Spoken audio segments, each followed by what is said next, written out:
सिद्धेभ्यः ओम नमः सिद्धेभ्यः ओम नमः सिद्धेभ्यः यदरिता भावेन प्रमुदितमनादरे दुर्यः क्षणादा सिद्धस्वर्गी गोविन्दने समर्था सुखनिधि लवन्ते सत्पत्य शिवसुखसमाजं किमुदता महावीर स्वामी महावीर स्वामी महावीर स्वामी नयन पथिगामी भवतु मे दुर्वापतनोनितं जाने दर्शन नायका चारित्राणं गंभीरा मोक्षे मार्गोपदेशका पंचप्रमेय भगवान की एक रतिनाथ भगवान की अंतिम सत्यपति भगवान महावीर स्वामी की आचार्य श्री कुंद भगवंत की आचार्य श्री विमल सागर जी महाराज की आचार्य गुरुदेव सरस्वती सागर जी महाराज की तीन कामिनों करोड़ मुनि राजों की शिवाजी माता की बोले दिव्य तपस्वी आध्यात्म की राष्ट्र संत 108 आचार्य श्री सुंदर सागर जी गुरुदेव की गुरुदेव की गुरुदेव की जयकारा गुरुदेव का भव्य आत्मा अंतिम तीर्थेश भगवान महावीर जिनकी पावन छत्र छाया हम सबको मिली है। भगवान महावीर का शासन जिस शासन में मात्र साधना की जाती है, साधनों के लिए जिन शासन में कोई रास्ता नहीं है, जो कि जहाँ साधन होते हैं वहां पर साधना नहीं की जाती है। यदि आपको मोक्ष मार्ग पे बढ़ना है तो क्या करना पड़ेगा? मात्र साधना। और जो साधना करेगा उसे क्या मिलेगा? उसके कसायों का विनाश होगा। कसायों का विनाश होना ही, कर्मों का विनाश होना ही मोक्ष है। इसलिए भगवान महावीर का शासन कहता है जो व्यक्ति जितना साधनों में बढ़ जाएगा उतना आत्मा से दूर हो जाएगा, और जो साधक जो जीव जितना साधना में उतर जाएगा उतना आत्मा में चला जाएगा। इसलिए भगवान महावीर का शासन कहता है आत्मा अनुशासन। आत्मा का अनुशासन सीखो, आत्मा पे अनुशासन करना सीखो। आत्मा पे अनुशासन करोगे तो मेरे शासन में तुम्हें परमात्मा नाम से संबोधन किया जाएगा। भव्य आत्माओं, बहुत पुण्यशाली हो जो हमें आत्मा का शासन मिला है। आप देख लो, कोई भी कार्यक्रम अन्य संप्रदाय में होता है साधनों के बल पर होता है। बात समझ रहे हो मुझे? जितने भी संप्रदाय के लोग हैं, जब भी कोई कार्यक्रम होता है तो उनके यहाँ साधनों को दिखाया जाता है ताकि सामने वाला मेरे साधनों को देखकर चुपचाप चला जाए। किंतु जैन शासन कहता है साधनों के बल पर तो तू जीत सकता है, किंतु साधनों के बल पर किसी के दिल पे राज नहीं कर सकता है। भगवान महावीर यही कहना चाहते हैं, साधनों के बल पर तो सिकंदर भी विजय प्राप्त करने आया था, साधनों के बल पर तो मुगलों ने भी शासन किया था, साधनों के बल पर तो एक राजा भी राजा बन कर राज्य करता है। किंतु भगवान महावीर का शासन ऐसा है जो साधना के बल पर शासन करता है, और जो साधना के बल पे शासन करता है वो हमेशा अनुशासन में रहकर शासनपति बन जाता है।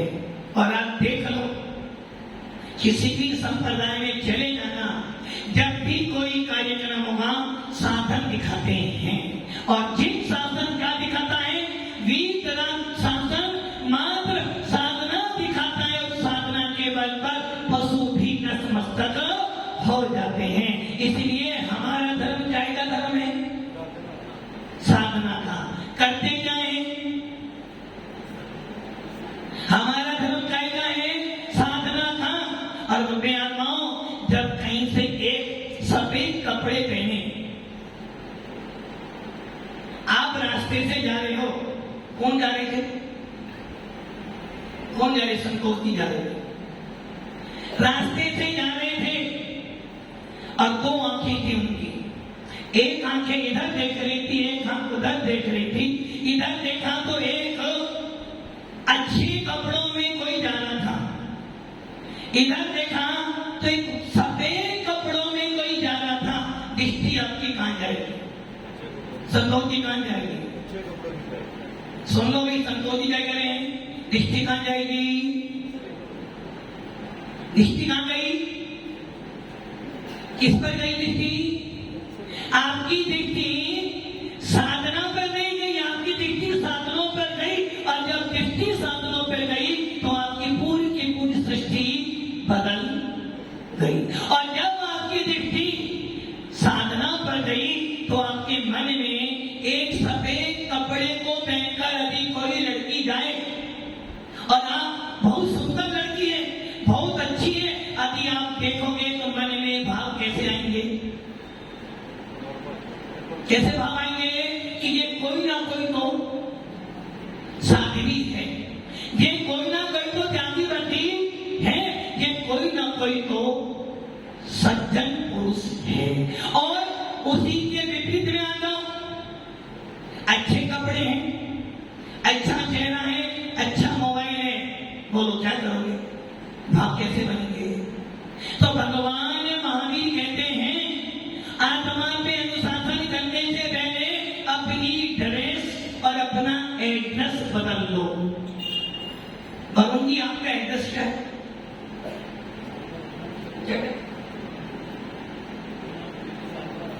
एड्रेस है ना? हाँ, असली जी आपका एड्रेस है, सबका एड्रेस है ना? अच्छा ये बताओ, इन महाराज लोगों का एड्रेस क्या है? एड्रेस क्या है? यदि कोई पत्र डाले, कोई चिट्ठी डाले, किस एड्रेस पर आएगी? पवन जी ने बोल दिया सातवाड़ा के एड्रेस पर। और आपका एड्रेस कहाँ आएगा? पवन कुमार जी, धनराज जी, गोवाड़िया आपके एड्रेस पर। इनका एड्रेस क्या है? कोई एड्रेस? अच्छा, आपकी ड्रेस क्या है? कोई ड्रेस है आपकी? इनकी ड्रेस क्या है? तो बस ये ध्यान रख लेना, जहां पर एड्रेस है वहां ड्रेस है, और जहां ड्रेस है वहीं पर आत्मा से भार हो। आत्मा पर अनुशासन करना चाहते हो, आत्मा में उतरना चाहते हो, तो एड्रेस और ड्रेस दोनों को छोड़ना पड़ेगा। अतिथि के दोनों छूट जाएंगी, उसी दिन उन साधना में उतरे जाओगे। और देख लो, हर संप्रदाय के भगवान की कोई ना कोई ड्रेस है। किसी भी संप्रदाय में गया कोई ना कोई ड्रेस जरूर मिलेगी, कोई ना कोई एड्रेस मिलेगा।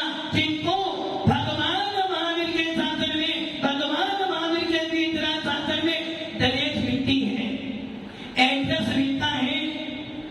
जब कोई महान पुरुष पैदा होता है, जब कोई तीर्थंकर पैदा होता है, एड्रेस होता है, ड्रेस होती है। किंतु जब साधना के मार्ग पर आता है तो वो ड्रेस और एड्रेस दोनों छूट जाते हैं, और साधना करते करते करते पूरी आत्मा अनुशासन में उतर जाता है और पूरे विश्व का परमात्मा बन जाता है। भव्य आत्माओं, यही कारण है कि जैन शासन हर चीज को पहले तोड़ता है, पहले तोड़ता है और फिर उसका प्रयोग करता है। इसलिए कहा है ना, पहले सोचो फिर बोलो। हम क्या करते हैं? पहले बोलते हैं, फिर अरे मैंने ऐसा क्यों बोल दिया, अरे ऐसा ना बोलता तो ऐसा नहीं होता। और पहले सोच लेते, यदि मैं ऐसा बोलूंगा तो इस कार्य से ऐसा होगा, इसलिए माता जी बोलने से पहले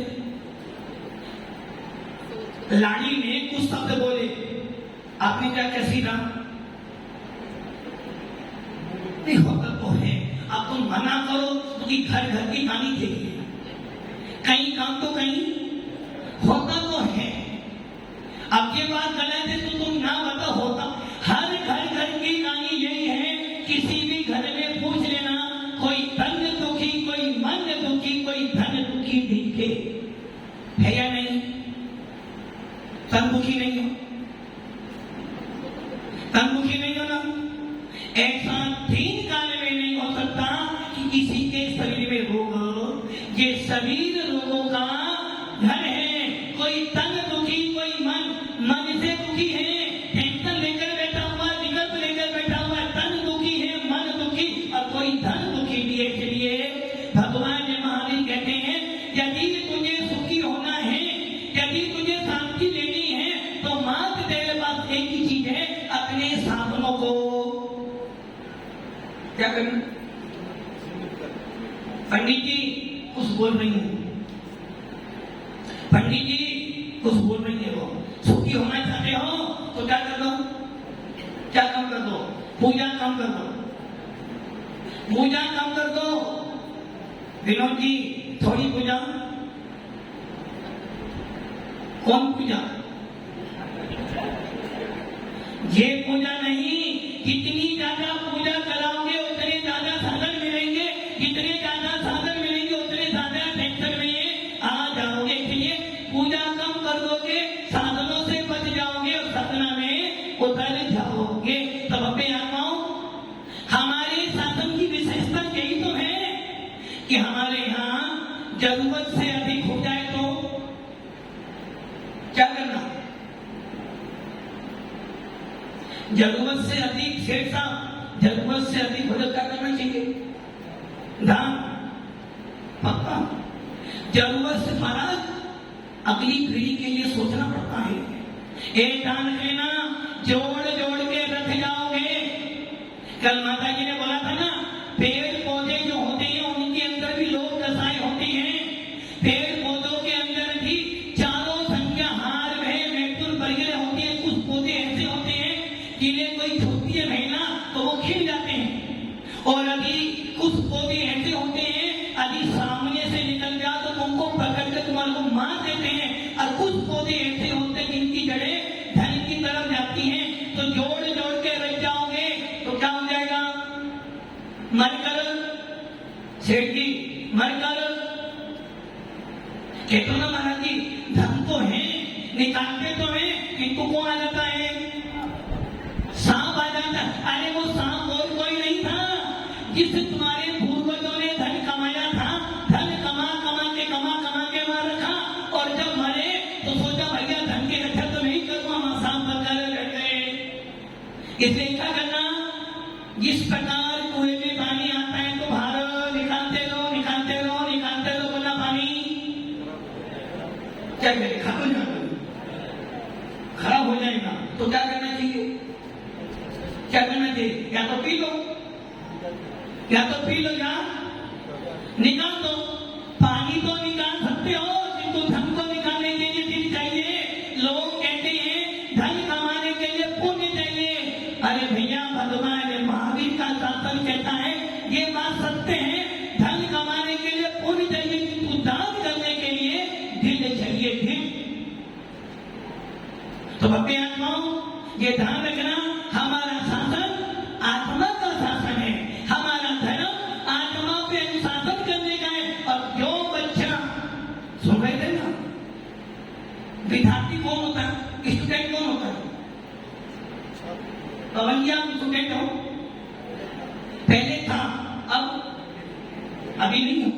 ये ध्यान रखना, पूरे जीवन भर एक अच्छे कवि ने लिखा है, आत्मा या जीव तो हमेशा स्टूडेंट ही बनते रहो।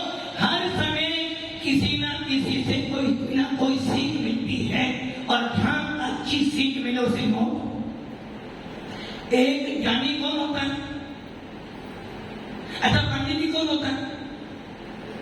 पंडित कौन होता है? जो हर काम में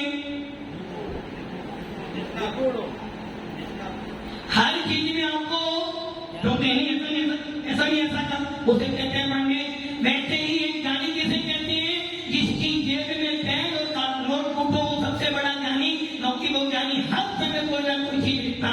इसलिए किसी चिंतन ने लिखा है इंसान हर समय स्टूडेंट ही होता है।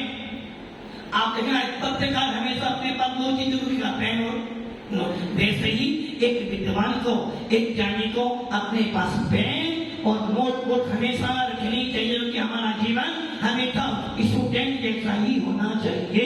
इसलिए भगवान महावीर कहते हैं जब तक जीवन मिला है अध्ययन करते रहो किंतु कैसा आत्मा पे अनुशासन कर साधनों पे अनुशासन करोगे, साधनों के लोग में पढ़ोगे तो अपना खो दोगे और साधना के बल पर चलोगे, आत्मा के बल पर करोगे, सारी दुनिया को प्राप्त कर लोगे। चर्चा चल रही है मेरी आत्मा परमात्मा कैसा था, आत्मा परमात्मा है कैसा, सच्चा परमात्मा कैसा होता है। और कल मैंने बताया था मोक्ष मार्ग से नेतारम भेतारम गलम भूपता ज्ञातारम विष तत्वाना वंदे तदगुण। पहली चर्चा हो गई थी हितोपदेशी की, चर्चा कर रही थी हितोपदेशी कौन होता है। हितोपदेशी वही हो सकता है जो स्वयं हित के मार्ग पर चला होगा। हितोपदेशी वही हो सकता है जिसने अपना हित किया होगा। जो स्वयं बिगड़ा हुआ है दूसरे को हित का मार्ग नहीं दिखा सकता है। जो स्वयं दोषी है वो कभी भी निर्दोष मार्ग को नहीं बता सकता है। जो स्वयं कर्मों से बंधा है कभी तुम्हें कर्मों से रहित सच्चा अरिहंत हो। अरिहंत कौन होते हैं? जिसमें हितोपदेशी सर्वज्ञ और वीतरागता। चर्चा कर रही थी कल मोक्ष मार्ग से नेतारा, इस विषय इस पहले चरण से हितोपदेशी सिद्ध होता है। और उसके बाद का भेतारम करम भूभताम, भेतारम में भेद दी है, विनाश कर दिए, अलग कर दिए जिसको करम भूभताम। करम भू में पृथ्वी, भता में तुम अर्थात जो कर्म पर्वत से जैसे भारी थे, जो कर्म पर्वतों से भी ज्यादा भारी थे, ऐसे कर्मों को जिसने विनाश किया है, नष्ट किया है, उसे कहते हैं करम भू भताम भेतारम अर्थात वीतरागो। अब यहां थोड़ी चर्चा करेंगे। भगवान को भूख लगती है, इतने बच्चे बैठे, भगवान को भूख लगती है, आपको भूख लगती है। यदि भगवान को भूख लगती है तो वो कौन हो गया?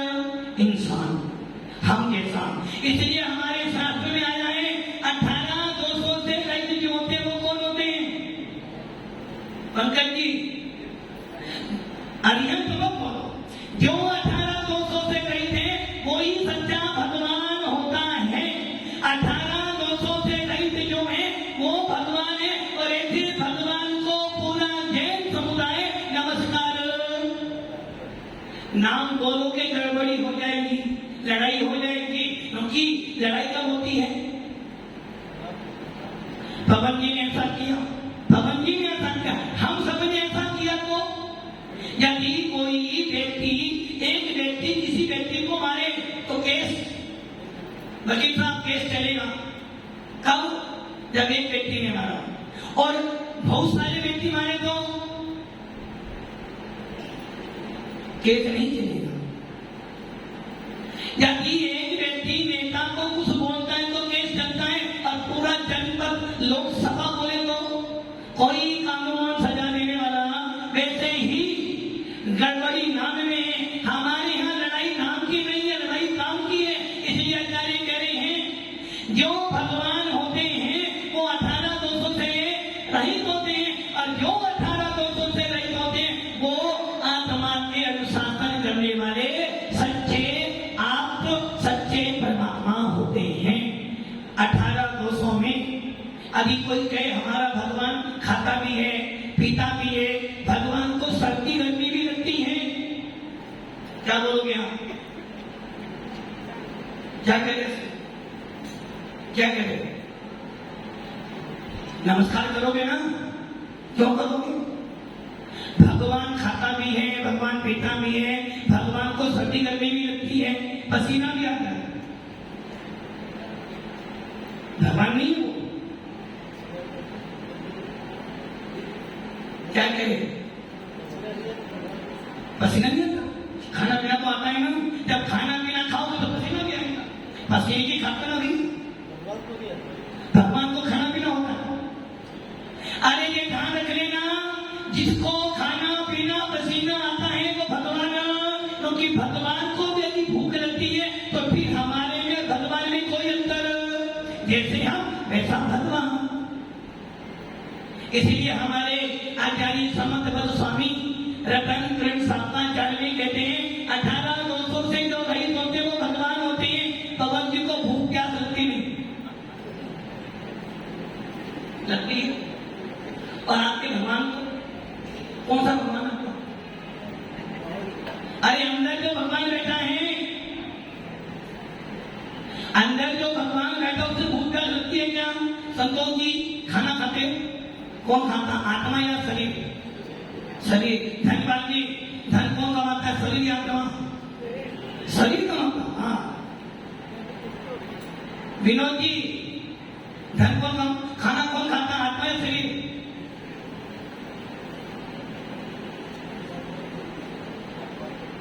विनोद जी बोले महाराज आत्मा खाती नहीं तो शरीर ही खाएगा। डॉक्टर साहब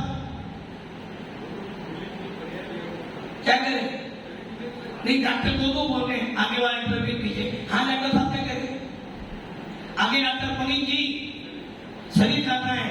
कल्याण जी उत्तर दे रहे हैं आत्मा भी नहीं खाती है, शरीर भी नहीं खाता।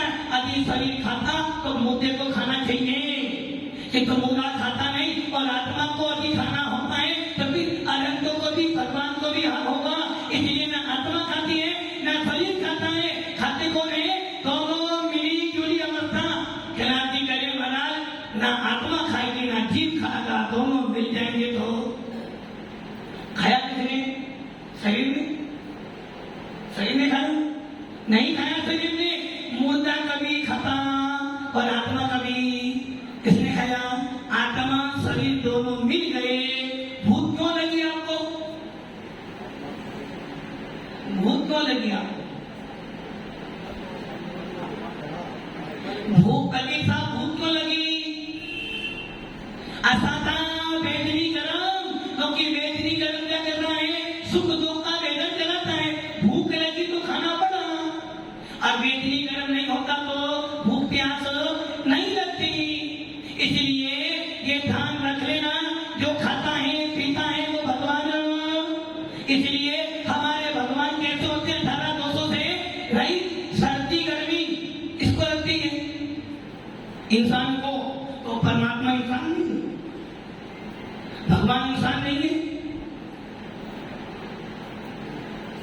अनंत इंसान है या नहीं? जीव है या नहीं? जीव है। जीव तत्व को सर्दी गर्मी लगती है, किंतु किनको? जिनके पास ज्ञानावनी दर्शनावनी मोहिनी और अभिप्राय होता है, उनको सर्दी गर्मी लगती है। जिनके पास में ज्ञानावनी दर्शनावनी मोहिनी और अभिप्राय नहीं होता, उनको सर्दी गर्मी भूख प्यास नहीं लगती। इसलिए ये ध्यान रखना, भेतारम करो भूवताम, इस शब्द से आचार्य भगवत कुमार स्वामी कह रहे हैं पहला विशेषण हितोपदेशी और दूसरा विशेषण जो वीतरागी हो। और वीतरागी कौन होगा? जो 18 दोषों से रहित होगा, जिसके पास में राग देश मोह पड़ा हुआ है, वो भगवान कभी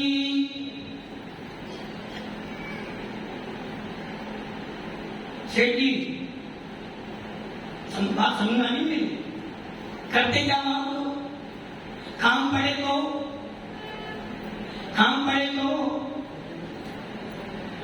सेठ जी आज की बात है, काम पड़े तो जहां से काम बने वहां जाना।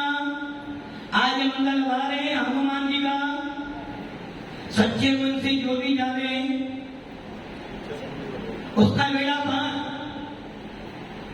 ये ध्यान रख लेना, यदि जैन हो, जिन शासन के अनुयायी हो, नमोकार मंत्र बोलते हो, निर्गम साधु को मानते हो, उसके बाद भी यदि रागी देवी मोही देवी देवताओं को पूछते हो तो समझ लेना तुम जिन शासन के अनुयायी तो हो, जिनको मिथ्या दृष्टि हो। इस विशेषण से जारी करिए, जो भी रागी होगा जिसको सर्दी नहीं है, गर्मी नहीं है, भूख नहीं है, प्यास नहीं है, राग नहीं है, द्वेष नहीं है, मोह नहीं है। और हमारे भगवान कैसे होते हैं? छवि भी रागी नंगे मुद्रा दृष्टि नासा बड़े वसुप्राधिहारी अनंत गुण युक्त। याद ही नहीं है। ये तो याद है कि कौन सा सामान कहाँ मिलता है, गाने सारे याद है, फिल्मों के नाम याद है, जिनको भगवान की स्तुति बनना। कैसे भगवान है? छवि भीत रागी नंदन मुद्रा दृष्टि नासा। और ऐसे भगवान को जब देखते हैं अपने आप उपदेश मिलता है। हमारे भगवान हथियार वाले, हमारे भगवान सवारी वाले और हमारे भगवान श्रृंगार वाले नहीं होते हैं। जो श्रृंगार वाले होते हैं, जो हथियार वाले होते हैं, वो भगवान नहीं होते हैं। अभी मान लो एक नेताजी आ रहे हैं, पवन जी नहीं, आप नहीं, नेताजी आ रहे हैं। एक नेता बिहारी राज्य के नेताजी आ रहे हैं, पीछे कौन होगा? पीछे कौन होगा? बॉडीगार्ड होगा ना। अभी मान लो नेता के पीछे बॉडीगार्ड क्यों है?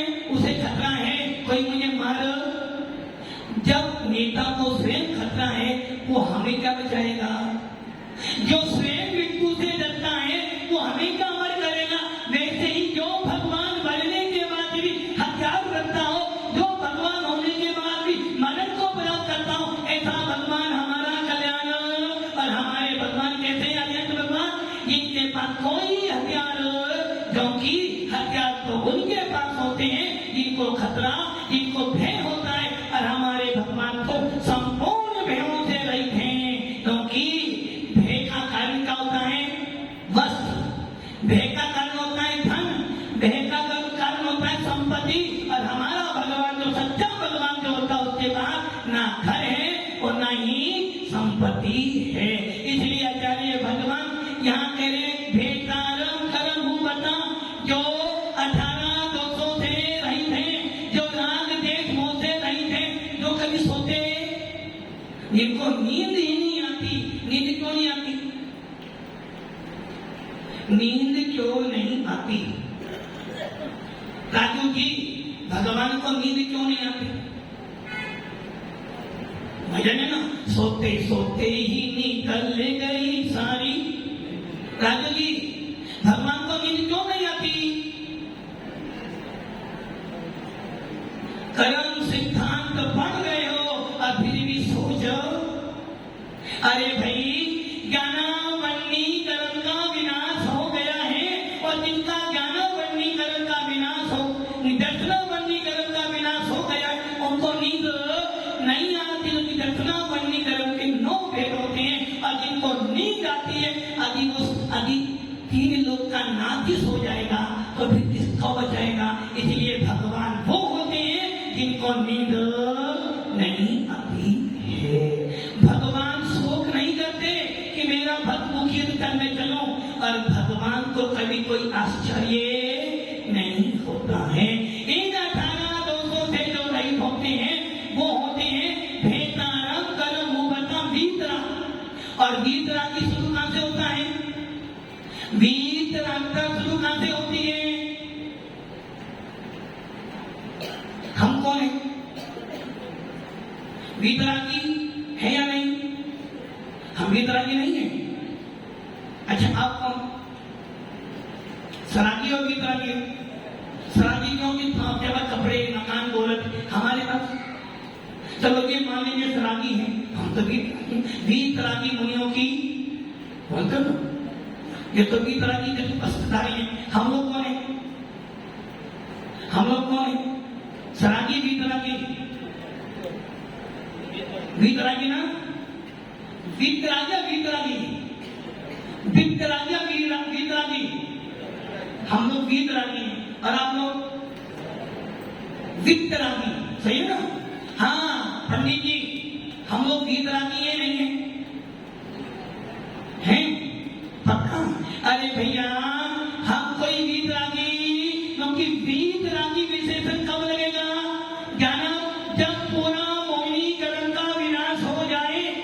जब तक मोहिनीकरण का एक भी कण बैठा है आप वीतरागी नहीं। और यही कारण है कि आचार्य नेमीचंद सिद्धांत चक्रवर्ती जीव कांड में आचार्य पुष्टदत्त भूत वाली दूसरी पुस्तक धवला में लिख रहे हैं कि 1 से लेकर 10 गुलिस्तान तक वीतरागता नहीं है।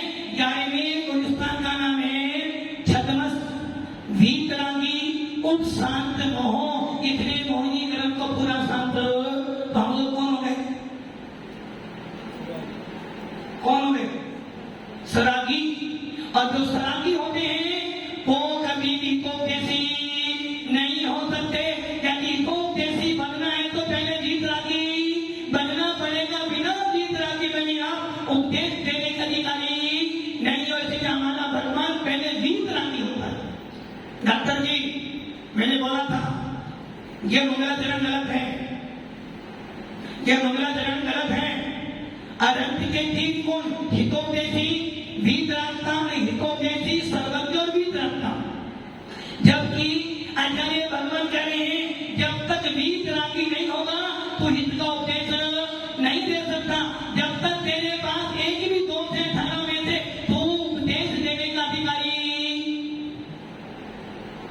चिंतन करना। वीतरागता शुरू होती 11वें गुलिस्तान से, हितोपदेशी शुरू होती है 13वें गुलिस्तान से। तो आप सोचो पहले वीतरागता पहले हितोपदेशी। वीतरागता शुरू होती है 11वें गुलिस्तान से, हितोपदेशी शुरू होती है 13वें गुलिस्तान से। जो वीतरागी होगा, जो राग देश मोह से रहित होगा, उसका ही वचन सत्य होगा, उसी की दिव्य देखना निकलती है। तो सूत्र क्या बनना चाहिए? मोक्ष मार्ग से बेकार नहीं, बेकारम कर्म भूगता। पहला शरण कौन किए? बेकारम कर्म भूगता।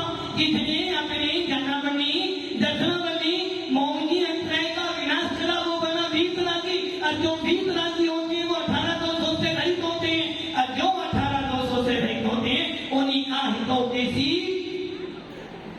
हो सकते हैं। आगे चर्चा की हो गई है, आगे चर्चा कल करेंगे। ये समझ लेना, सच्चे भगवान को जान जाओगे तो आत्मा को जान जाओगे।